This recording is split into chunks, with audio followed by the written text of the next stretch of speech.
Mari saudara sekali lagi kita bersatu di dalam doa. Bapa dalam surga, kami bersyukur ya Tuhan karena kami boleh mengenal Engkau, Allah yang adalah terang kami, benteng hidup kami, kota perlindungan kami, di tengah segala kesulitan, pergumulan, seperti yang sedang kami hadapi saat ini. Tuhan, kami bersyukur, karena disitulah ya Tuhan kami boleh diteduhkan, bahkan diteguhkan, bukan hanya untuk bertahan di tengah kesulitan dan penderitaan, tetapi juga bersemangat untuk boleh melakukan pelayanan dan berbagai hal yang telah Tuhan sediakan untuk kami kerjakan. Terima kasih Tuhan. Sore hari ini kami sekali lagi mau belajar dari firman Tuhan.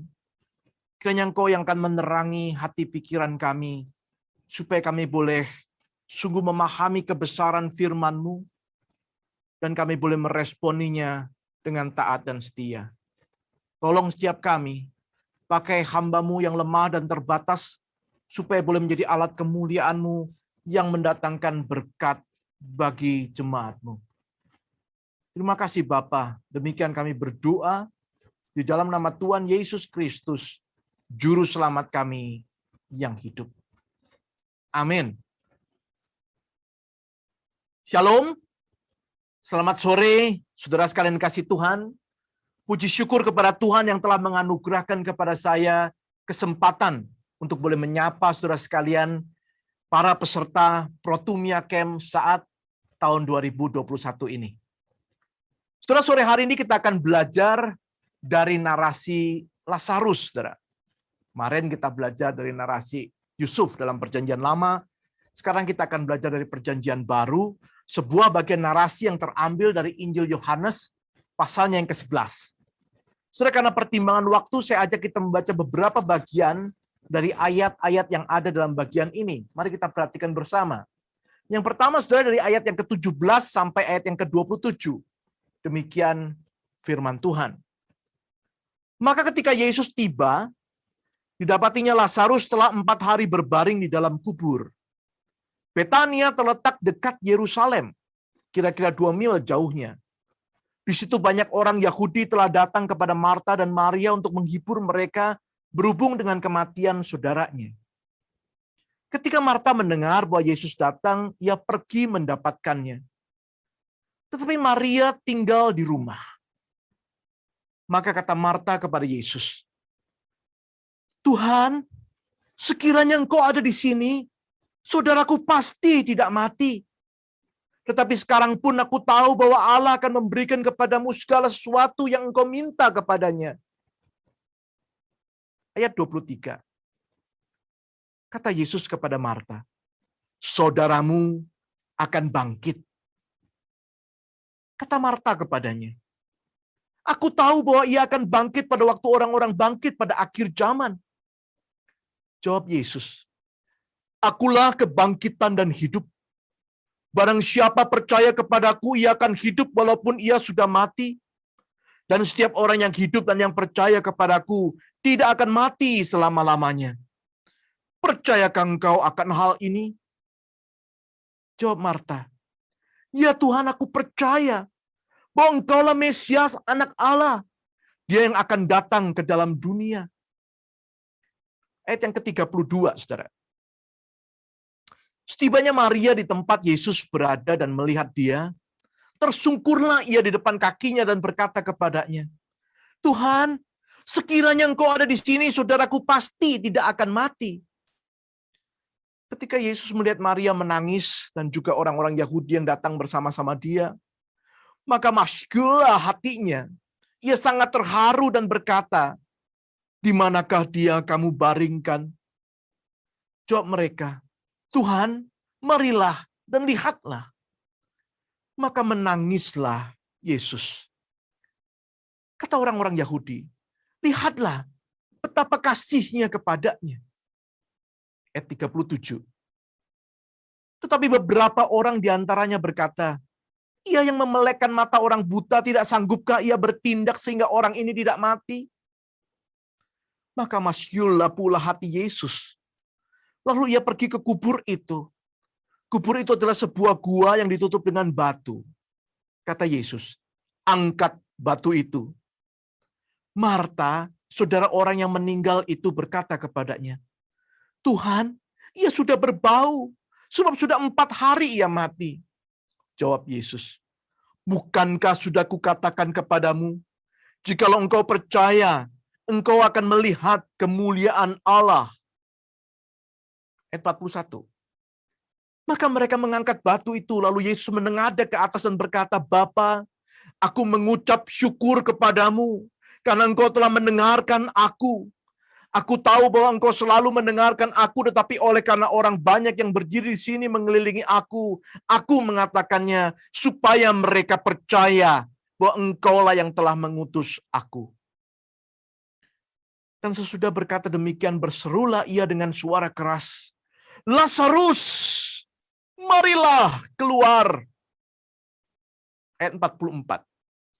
Orang yang telah mati itu datang keluar. Kaki dan tangannya masih terikat dengan kain kapan dan mukanya tertutup dengan kain peluh. Kata Yesus kepada mereka, bukalah kain-kain itu dan biarkan ia pergi. Banyak di antara orang-orang Yahudi yang datang melawat Maria dan yang menyaksikan sendiri apa yang telah dibuat Yesus, percaya kepadanya. Tetapi, respon kedua, saudara, ada yang pergi kepada orang-orang Farisi dan menceritakan kepada mereka apa yang telah dibuat Yesus itu. Ayat 53. Mulai dari hari itu, mereka sepakat untuk membunuh dia. Demikian jauh pembacaan firman Tuhan. Saudara, secara umum, para sarjana perjanjian baru melihat Injil Yohanes atau Injil yang keempat ini terdiri dari 2 bagian besar, saudara. Yaitu dari pasal yang pertama sampai pasal yang ke-12 dan pasal yang ke-13 sampai pasal yang ke-21.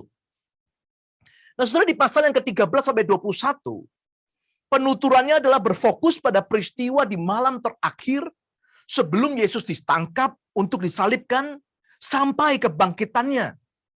Itu sebabnya beberapa penafsir menyebut bagian ini the Book of Glory, kitab kemuliaan, yang diikuti di bagian akhir dengan penutup dari keseluruhan kitab, saudara.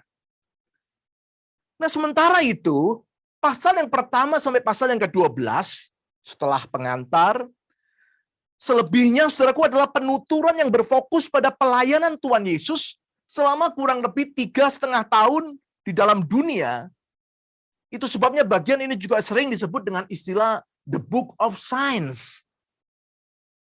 Nah, saudara, di dalam bagian yang pertama ini, biasa, saudaraku, dideteksi ada 7 mujizat atau 7 tanda yang dibuat oleh Tuhan Yesus, saudara. Mulai dari air menjadi anggur, penyembuhan anak pegawai istana, penyembuhan orang lumpuh di kolam Bethesda, Yesus memberi makan 5.000 orang dengan 5 roti dan 2 ikan, Yesus berjalan di atas air, penyembuhan orang buta di bait Allah, dan yang ke-7, Yesus yang membangkitkan Lazarus. Jadi, saudaraku, bagian yang baru kita baca dapat dikatakan merupakan puncak dari tanda-tanda yang dibuat Tuhan Yesus dalam Injil Yohanes. Sebelum, saudaraku, penulisnya kemudian melanjutkan secara eksklusif dengan peristiwa kesengsaraan Kristus dan kebangkitannya di bagian kedua kitabnya, yaitu pasal 13 sampai pasal 21 tadi. Nah, saudara, adapun tujuan dari penulisan seluruh kitab, sebagaimana kalau kita bisa lihat di dalam Injil Yohanes pasal 20, saudara, ayat 30 dan 31, di sana dikatakan, memang masih banyak tanda lain yang dibuat Yesus di depan mata murid-muridnya. Banyak sekali. Yang tidak tercatat dalam kitab ini. Tetapi semua yang tercantum di sini telah dicatat supaya kamu percaya bahwa Yesuslah Mesias, Anak Allah, dan supaya kamu oleh imanmu memperoleh hidup dalam namanya.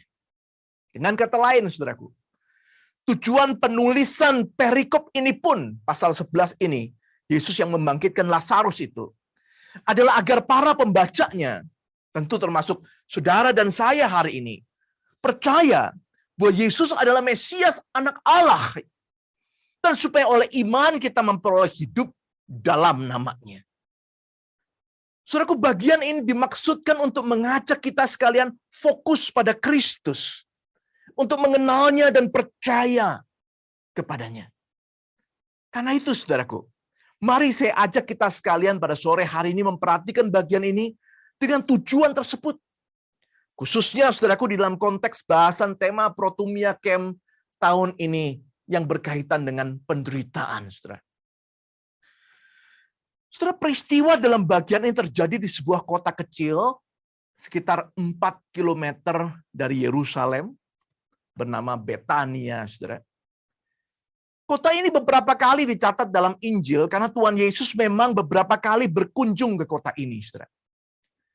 Di sana tinggal sahabat-sahabat Tuhan Yesus yang diantaranya adalah kakak beradik Maria, Marta, dan Lazarus yang menjadi tokoh dalam kisah bagian ini. Saudara, ketiga orang ini diperkenalkan sebagai orang-orang yang memang dikasihi oleh Tuhan Yesus. Lihat yang kelima, saudara bisa melihat hal ini. Hari itu, saudaraku, krisis melanda kakak beradik yang dikasihi Tuhan Yesus ini. Lazarus sedang sakit. Demikian pesan singkat yang disampaikan kepada Tuhan Yesus.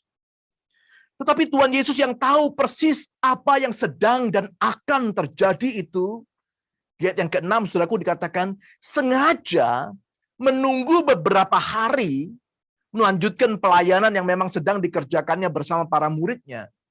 Sampai tiba waktunya ketika ia berkata kepada para muridnya, saudara, kalau saya memperhatikan ayat 14 dan 15, saudaraku, di sana dikatakan, Lazarus sudah mati, tapi syukurlah aku tidak hadir pada waktu itu, sebab demikian lebih baik bagimu, supaya kamu dapat belajar percaya.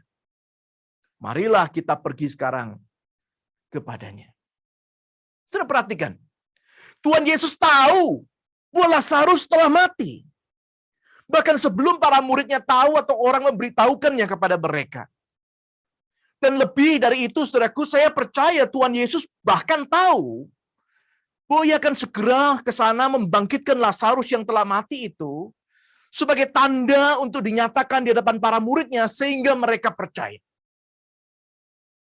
Saudara, melalui perikop ini saya rindu mengajak kita melihat bagaimana Tuhan Yesus menginginkan para muridnya untuk percaya kepadanya.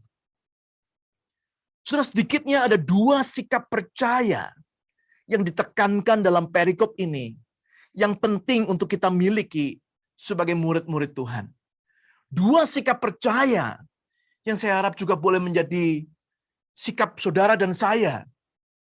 Khususnya, saudaraku, setelah kita mengikuti Camp Protumia beberapa hari ini, kita boleh memiliki 2 sikap percaya seperti yang diinginkan Tuhan, yang ditekankan dalam kisah narasi ini. Mari, saudara, kita belajar bersama. Yang pertama, saudara, yaitu percaya pada rencana Allah yang berkuasa. Percaya pada rencana Allah yang berkuasa. Saudara, mungkin dapat dikatakan bahwa kematian adalah satu hal dalam hidup manusia yang paling tragis dan tak bisa dihindarkan. Siapapun juga dia, saudaraku, apapun yang dimilikinya dan dicapainya, semua akan sampai pada ajalnya, kematian. Dari dulu, saudaraku, sampai sekarang manusia berusaha untuk menghindar atau menolak kematian. Tetapi tidak ada satupun cara manusia itu yang berhasil. Namun, apa yang mustahil bagi manusia itu mungkin bagi Allah. Saudaraku, Tuhan Yesus adalah Allah yang berkuasa. Tidak ada yang mustahil bagi dia. Tidak mustahil bagi Allah untuk menyembuhkan penyakit sehingga orang yang sakit itu terhindar dari kematian. Dan tidak mustahil juga bagi Allah untuk membangkitkan orang yang telah meninggal sekalipun. Saudara, tadi saya sudah katakan bahwa Tuhan Yesus waktu diberitahu tentang kondisi Lazarus, waktu itu Lazarus belum mati, saudara. Tetapi di ayat yang ke-6 itu dikatakan, ia sengaja menunda kunjungannya ke Betania sampai akhirnya Lazarus meninggal. Saudara, ketika Tuhan Yesus tiba di Betania, dikatakan Lazarus itu sudah 4 hari, saudaraku, meninggal dunia. Tapi seperti tadi juga sudah saya katakan, Tuhan Yesus tahu bahwa dia memang akan melakukan sebuah tanda yang besar, yang akan dilakukannya agar semua muridnya itu percaya. Ia akan membangkitkan Lazarus. Saudara, tindakan Tuhan Yesus membangkitkan Lazarus bukan sebuah plan B, saudara. Bukan rencana dadakan karena rencana awal yang gagal. Itu sebabnya Tuhan Yesus mengatakan hal itu akan lebih baik bagi para murid, yaitu supaya mereka dapat belajar percaya. Di ayat yang ke-15, 16. Ia tahu ada sesuatu yang akan terjadi. Semua itu ada di dalam rencana Allah yang berkuasa. Rencana yang ditujukan untuk maksud baik bagi setiap orang yang dikasihinya. So, jika demikian, maka saudaraku, hal penting yang harus menjadi perhatian kita adalah bagaimana seharusnya, saudaraku, kita meresponi penderitaan dalam konteks pemahaman akan rencana Allah ini. Itu yang saya ajak kita melihat bersama di bagian pertama ini, saudara. Menarik sekali. Dalam bacaan kita tadi diceritakan ketika Tuhan Yesus tiba di Betania, saudaraku, banyak orang yang sudah datang berkumpul untuk memberikan penghiburan kepada Marta dan Maria. Ketika mendengar sang guru telah tiba, Marta bergegas berlari dari dalam rumah untuk menemui Tuhan Yesus. Begitu bertemu dengan sang guru, kalimat pertama yang keluar dari mulutnya, saudaraku, di ayat yang ke-21 dikatakan, Tuhan, sekiranya engkau ada di sini, saudaraku pasti tidak mati. Apa artinya komentar Marta ini? Saudara, mungkin ia mempersalahkan Tuhan Yesus. Mungkin dia komplain, Tuhan, kenapa kok terlambat? Kalau nggak terlambat, tentu dia nggak mati. Saudara, mungkin Marta hanya menyesalkan kondisi itu. Mungkin dia mau mengatakan, sayang sekali Tuhan, coba kalau Tuhan lebih awal, dia nggak akan mati. Mungkin saudaraku, Marta hanya ingin menyerukan kesedihan besar di hatinya. Karena kehilangan saudara yang begitu dikasihinya. Namun apapun itu, saudaraku, intinya adalah Marta pada waktu itu sedang menghadapi, sebagaimana halnya semua manusia, sebuah realita tragis yang tidak dapat dielakkan, yaitu kematian dari orang yang dikasihinya. Nah, saudara, menarik memperhatikan kalimat selanjutnya. Di ayat yang ke-22, saudaraku, Marta mengatakan, tetapi sekarang pun aku tahu bahwa Allah akan memberikan kepadamu segala sesuatu yang engkau minta kepadanya. Saudara, seakan-akan menunjukkan bahwa Marta percaya dan sedang meminta Tuhan Yesus membangkitkan saudaranya. Tetapi kalau saudara memperhatikan catatan berikutnya, misalnya di ayat 39, saudaraku, waktu ia berkata tentang kubur saudaranya itu tentu sudah bau karena mayatnya sudah diletakkan 4 hari di sana. Saya kira, saudara, hal ini menunjukkan Marta memang bukan sedang berharap, apalagi percaya bahwa saudaranya itu akan bangkit. Mungkin kalimat Marta di ayat 22 itu maksudnya hanya ingin mengatakan, walaupun engkau datang terlambat Tuhan, namun aku akan tetap percaya kepadamu. Bagus bukan, saudara? Iman yang mengatakan, walaupun kamu nggak seperti yang aku harapkan, aku tetap mau percaya. Bagus bukan? Saudara, tetapi percaya yang Tuhan inginkan tidak hanya berhenti sampai di sana. Percaya bahwa Dia adalah Allah yang berkuasa itu bukan sekedar, saudaraku, aku akan tetap percaya di tengah kesulitan. Tetapi harus juga berarti percaya bahwa tidak ada yang mustahil bagi Dia. Percaya bahwa dia punya caranya.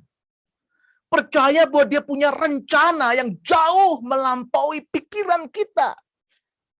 Percaya bahwa He is God and He is in control. Saudara, jangan sampai kita memasukkan Allah dalam kotak logika kita dan menguncinya di sana. Padahal dia sanggup melakukan jauh lebih dari yang dapat kita pikirkan. Biarlah ia menyatakan kuasa dan rencananya. Termasuk dalam hal-hal yang ada di luar logika kita untuk memahaminya. Saudara, saya kasih contoh yang klasik, saudara. Kita sering mendengar kesaksian dari 3 sahabat Daniel, Sadrach, Mesach, dan Abednego. Saudara, waktu mereka mau dimasukkan ke dalam dapur api yang menyala-nyala, saudaraku, mereka mengatakan, kami percaya Allah yang kami sembah itu sanggup melepaskan kami dari dapur itu. Tetapi sekalipun ia tidak melepaskan kami dari dapur api yang menyala itu, kami akan tetap setia, kami tetap tidak akan menyembah patung yang dibuat oleh raja itu. Saudara, yang sering menjadi penekanan memang adalah bagian yang kedua. Sekalipun Allah tidak melepaskan kami dari dapur api yang menyala itu, kami akan tetap percaya. Saya setuju, saudaraku, itu iman yang luar biasa. Tetapi, saudaraku, jangan sampai kita juga menghilangkan atau mengurangi kepentingan kalimat yang awal. Yaitu yang percaya bahwa Allah kita itu sanggup mengeluarkan kita dari dapur api yang menyala itu. Saya khawatir, saudaraku, orang yang hanya menekankan hal yang kedua, memang imannya luar biasa, dia tetap mau percaya sekalipun di tengah kesulitan. Tetapi kadang-kadang, saudaraku, semangatnya berkurang. Apalagi ketika harus dihimpit di tengah pergumulan. Tanpa sadar kita sebenarnya sedang mengkotakkan Tuhan. Bahwa dia hanya sanggup melakukan yang sesuai dengan yang kita pikirkan. Saudara, Tuhan Yesus berkata, saudaramu akan bangkit. Kata Marta, iya, aku tahu. Nanti waktu semua orang bangkit pada akhir zaman, dia juga akan bangkit. Lihat, saudara, imannya benar. Tetapi dia cuma mengkotakkan di sana. Sehingga Tuhan Yesus kemudian menambahkan, saudara. Akulah kebangkitan dan hidup. Barang siapa percaya kepadaku, ia akan hidup walaupun ia sudah mati. Dan setiap orang yang hidup dan yang percaya kepadaku tidak akan mati selama-lamanya. Percayakah engkau akan hal ini? Saudara, saya membayangkan Tuhan Yesus ingin berkata, no. Bukan hanya nanti pada akhir zaman orang yang mati itu akan bersama-sama bangkit. Tetapi bagi orang yang di dalam Kristus, sebenarnya kematian itu tidak pernah menjadi akhir. Kematian itu justru menghantar kepada hidup yang kekal. Sebagai orang-orang tebusan Allah. Yesus ingin mengatakan, percayalah Marta, aku adalah Allah. Tidak ada yang mustahil bagiku termasuk untuk mengubah kematian menjadi hidup sekalipun. Dia bertanya kepada Marta dan kepada kita sekalian hari ini. Percayakah engkau akan hal ini?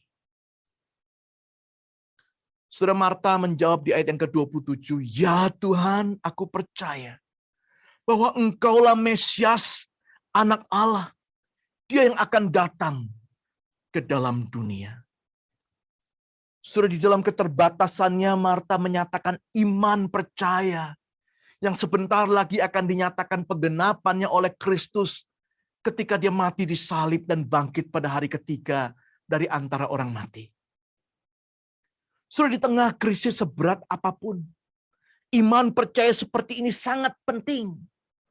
Percaya bahwa dia adalah Allah yang berkuasa. Allah yang punya rencana baik di balik segala hal yang terjadi dalam hidup kita. Saudaraku, inilah yang akan menolong kita dari segala kekhawatiran, bahkan kekecewaan terhadap segala keadaan yang terjadi di sekitar kita. Dia adalah Allah yang berkuasa, yang memiliki rencana indah bagi saudara dan saya. Dia mau kita percaya. Dan berdasarkan percaya itulah kita melakukan bagian-bagian kita. Kita bersemangat menghadapi setiap kesempatan, setiap detik yang Tuhan masih percayakan kepada kita. Karena jangan sampai pada waktu Ia akan bertindak, melakukan mujizatnya, kita justru didapati sedang tidak percaya, sedang tidak bersemangat. Saudara, Yesaya 55 ayat 8 dan 9 mengatakan, sebab rancanganku bukanlah rancanganmu, dan jalanmu bukanlah jalanku. Demikianlah firman Tuhan. Seperti tingginya langit dari bumi, demikianlah tingginya jalanku dari jalanmu, dan rancanganku dari rancanganmu. Itulah saudaraku perbedaan rancangan Tuhan, pikiran Tuhan, dan rancangan kita, kemampuan kita untuk memikirkan sebuah solusi dari krisis, dari persoalan. Itu sebabnya saudaraku, hari ini di tengah segala penderitaan akibat krisis yang begitu panjang, Tuhan ingin mengajak saudara dan saya untuk percaya kepadanya.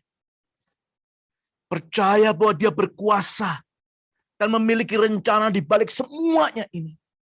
Sehingga kita perlu terus mendekat padanya untuk boleh dengan keteduhan dan keteguhan menghadapi segala pergumulan itu bersama-sama.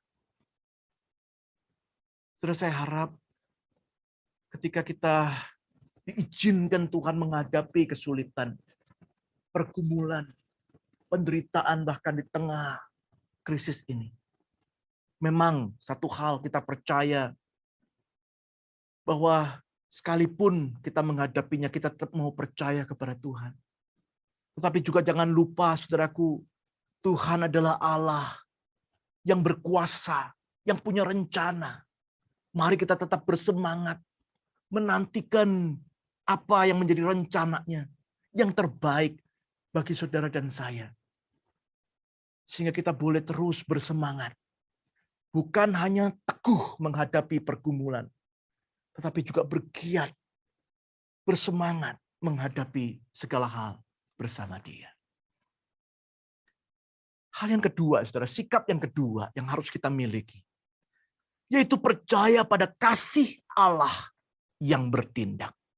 Percaya pada kasih Allah yang bertindak. Saudara, sesudah itu Marta memanggil Maria yang tadi masih ada di rumah, saudara. Mendengar bahwa sang guru sudah tiba, Maria yang begitu sedih menghadapi kematian saudaranya juga segera bangkit dan berlari keluar, diikuti oleh banyak orang lain yang menyaksikan hal itu. Saudara, begitu bertemu Tuhan Yesus, Maria bahkan langsung tersungkur di depan kaki Yesus dan berkata kepadanya, Tuhan, sekiranya Engkau ada di sini, saudaraku pasti tidak mati. Menarik, saudara. Kalimatnya sama persis seperti kalimat Marta. Kayak rekaman, saudara. Sama persis. Yang menarik adalah jawaban atau respons Tuhan Yesus berbeda. Dan itulah yang menunjukkan bahwa Tuhan Yesus, saudaraku, memang berbeda. Dia mengenal pergumulan setiap orang yang berbeda-beda. Sehingga memiliki kebutuhan yang berbeda-beda. Ada yang memang butuh untuk ditegur. Tetapi ada juga yang butuh untuk diteguhkan, dikuatkan.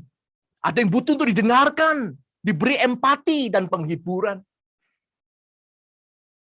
Mendengar perkataan Maria, Tuhan Yesus hatinya tergerak.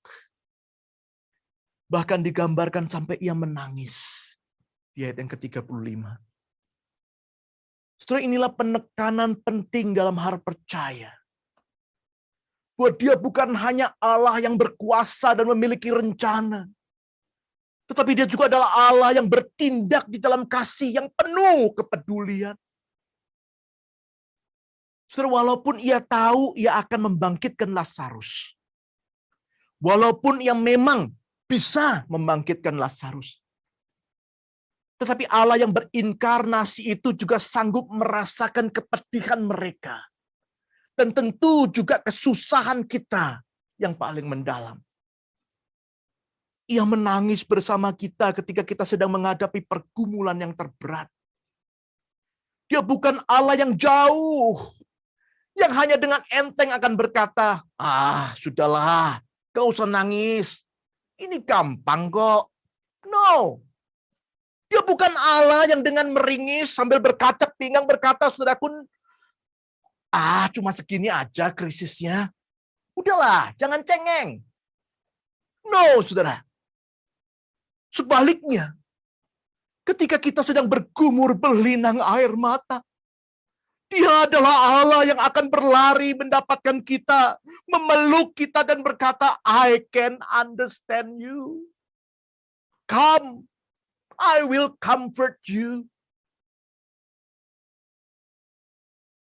Dan yang pasti, saudaraku, di dalam kitab Ibrani pasal yang kelima ayat yang ke-7 dicatat, dalam hidupnya sebagai manusia, ia, yaitu Kristus, telah mempersembahkan doa dan permohonan dengan ratap tangis dan keluhan kepada Dia yang sanggup menyelamatkannya dari maut. Dan karena kesalehannya ia telah didengarkan. Saudaraku, Yesus adalah Allah yang berinkarnasi, yang mengerti bahasa tetesan air mata. Percayalah akan hal tersebut, saudara. Yang menarik, saudara, di ayat 33 muncul istilah, maka masyullah hatinya, ia sangat terharu. Diulang lagi, saudaraku, di ayat yang ke-38, masyullah pula hati Yesus. Lalu ia pergi ke kubur itu. Saudara, apa artinya? Dalam bahasa Yunani, saudaraku, kata terharu, di ayat itu, di ayat 33 itu, atau dalam bahasa Yunaninya taraso itu, artinya trouble atau gelisah. Saudara bisa bandingkan misalnya di pasal 14 ayat 1 dan ayat 27, saudaraku, menggambarkan perasaan para murid ketika mendengar tentang berita kematian Tuhan Yesus yang telah mendekat. Dan Tuhan Yesus menghibur para murid, Tuhan Yesus berkata, jangan taraso, jangan gelisah dan gentar hatimu. Atau perasaan Tuhan Yesus ketika mengingat bahwa Yudas akan segera menjualnya. Pasal 13 ayat 21.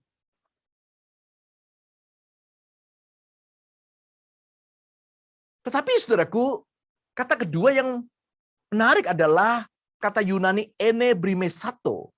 Di ayat 33 itu. Yang diterjemahkan masyul. NIV New International Version menerjemahkan he was deeply moved.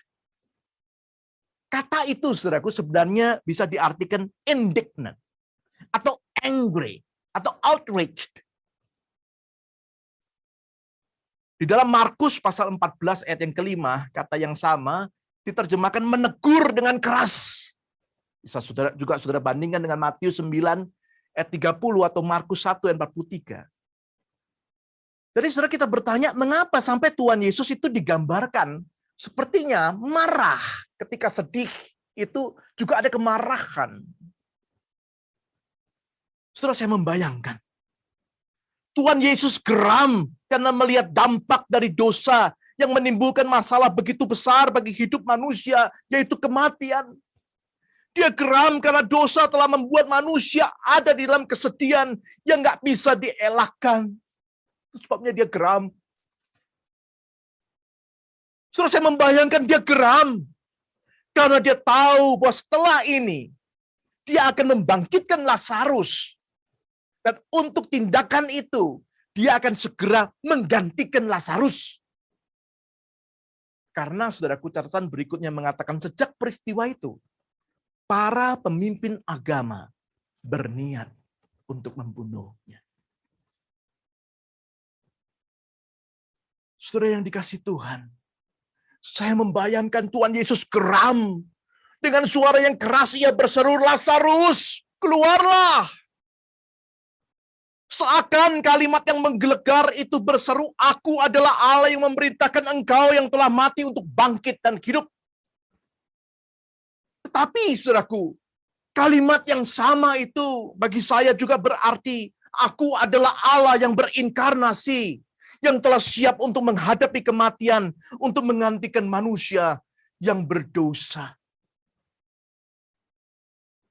Saudara, seruan penting Tuhan Yesus pada waktu itu tidak dimengerti oleh banyak orang yang menyaksikannya secara langsung. Mereka hanya melihat sebuah tanda besar bahwa Dia adalah Allah yang berkuasa, yang bisa membangkitkan orang mati.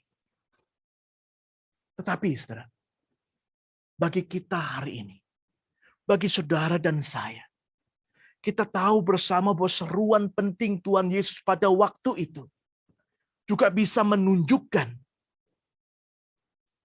sebuah kepastian, keyakinan, ketaatan, ketangguhan Kristus yang didorong oleh kasih-Nya yang besar untuk menyerahkan dirinya disalibkan bagi saudara dan saya. Saudara, kiranya hati kita kembali diajak untuk percaya bahwa Allah yang telah menyerahkan dirinya bagi kita itu adalah Allah yang mengasihi kita, yang mengerti segala pergumulan kita. Tetapi bukan hanya mengerti, Dia juga telah bertindak, menyerahkan dirinya untuk disalibkan. Paulus memaknai kebesaran kasih Allah di dalam Roma pasal 8 ayat 32 yang mengatakan, Ia yang tidak menyayangkan anaknya sendiri, tetapi yang menyerahkannya bagi kita semua. Bagaimana maka mungkin Ia tidak mengaruniakan segala sesuatu kepada kita bersama-sama dengan Dia? Atau di dalam konteks Tuhan Yesus, saudaraku, saya kira ayat ini juga boleh dikatakan, Ia yang tidak menyayangkan dirinya sendiri, tetapi yang menyerahkannya bagi kita semua. Bagaimanakah mungkin Ia tidak mengaruniakan segala sesuatu kepada kita bersama-sama dengan Dia? Kristus adalah Allah yang bertindak. Tindakannya didorong oleh kasih. Jangan pernah meragukannya. Saudara, kasih Allah itu adalah kasih yang bertindak. Dan tindakannya yang menyatakan kasih yang besar itu sudah dinyatakannya ketika Ia memberi dirinya untuk disalib bagi saudara dan saya.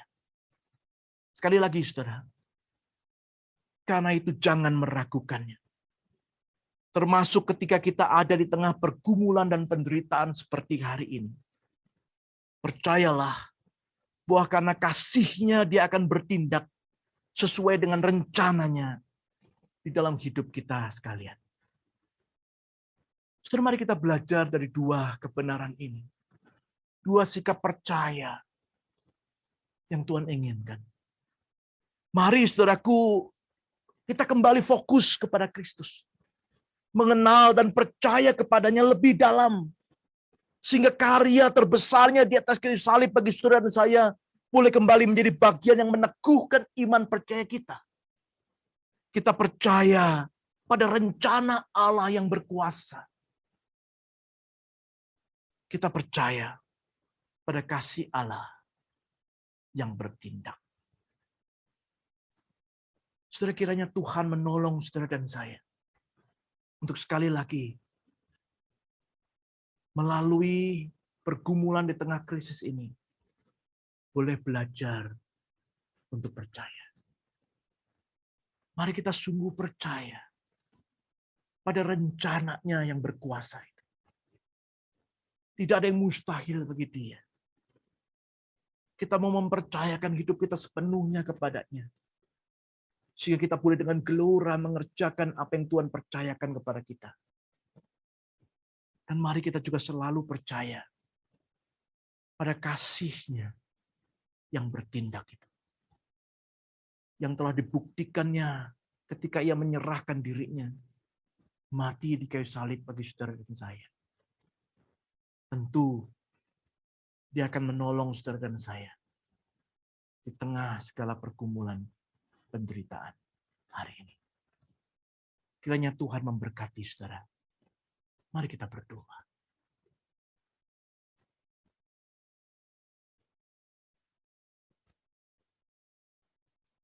Sudah di tengah hening, mari kita datang kepada Tuhan.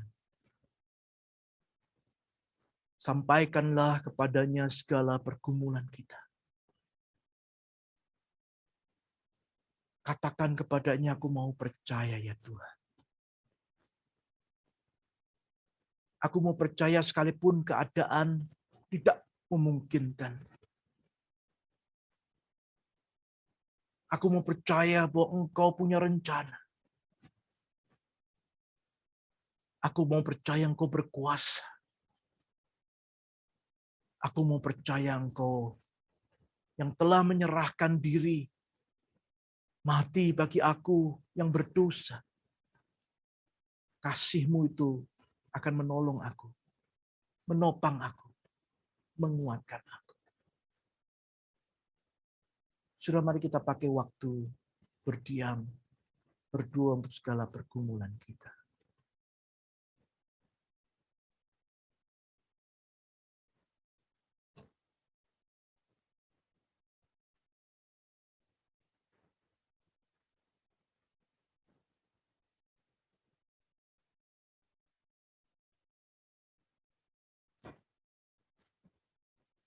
Bapa dalam surga, tiliklah hati kami.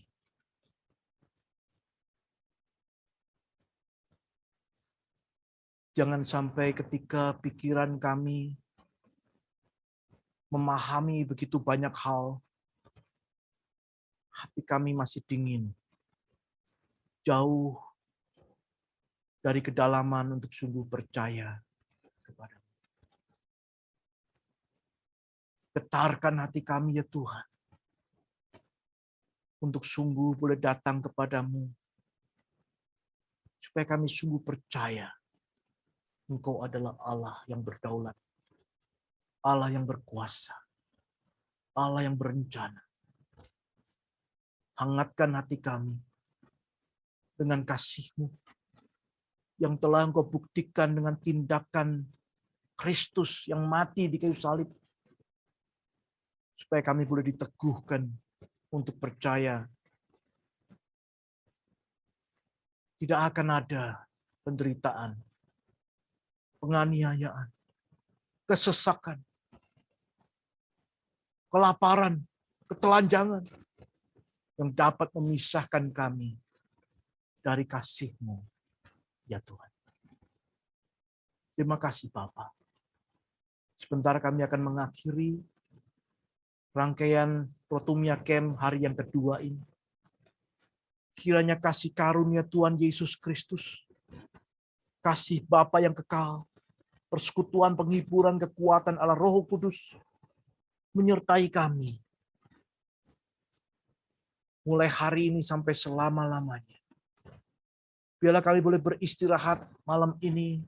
Besok kami akan melanjutkan sesi-sesi kami selanjutnya dengan pertolongan daripada Tuhan. Terima kasih Bapa. Demikian kami berdoa dalam nama Tuhan Yesus Kristus, Tuhan dan Juru Selamat kami yang hidup.